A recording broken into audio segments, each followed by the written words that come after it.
एक बच्चा और बच्ची पतंग के पीछे दौड़ रहे थे। बच्चा फिसल कर बैठ गया। बच्ची हंसते हुए बोली, पतंग नहीं तुम उड़ गए। बच्चा उठकर बोला, कोई बात नहीं, अब धीरे दौड़ेंगे। फिर दोनों हंसते हंसते पतंग पकड़ने लगे। बच्चा और बच्ची ने मिलकर धीरे धीरे दौड़ने का फैसला किया ताकि वे पतंग को आसानी से पकड़ सकें। वे एक दूसरे को उत्साहित करते हुए हंसते रहे और एक नई योजना बनाते हुए फिर से दौड़ने लगे। उन्होंने पतंग को अपने करीब लाने के लिए हाथ में डोर को मजबूती से पकड़ा और एक साथ तेजी से दौड़ पड़े।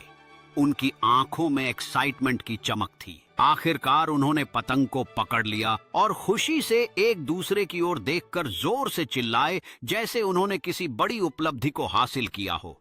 बच्चा और बच्ची अब घास पर बैठकर पतंग के पास अपनी यादें साझा कर रहे थे और एक दूसरे के साथ हंसते हुए उनकी दोस्ती की गहराई को दिखा रहे थे।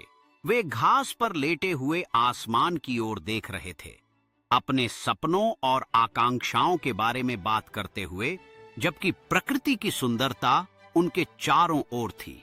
बच्चे फिर से अपने पैरों पर खड़े होकर एक नए सिरे से पतंग उड़ाने के लिए तैयार हो गए। उनके चेहरे पर ऊर्जा और उत्साह की चमक थी।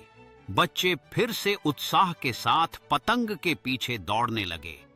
उनकी हंसी हवा के साथ मिलकर गूंजने लगी जैसे वे अपनी दोस्ती का जश्न मना रहे हों। वे थोड़ी देर के लिए घास पर बैठे और मुस्कुराते हुए अपनी रोमांचक दिन की कहानी पर विचार करने लगे, जैसे पतंग उनके साथ साथ आसमान में उड़ रही हो। फिर से नई ऊर्जा के साथ बच्चे एक बार और पतंग को शाम के आसमान में उड़ाने के लिए तैयार हो गए।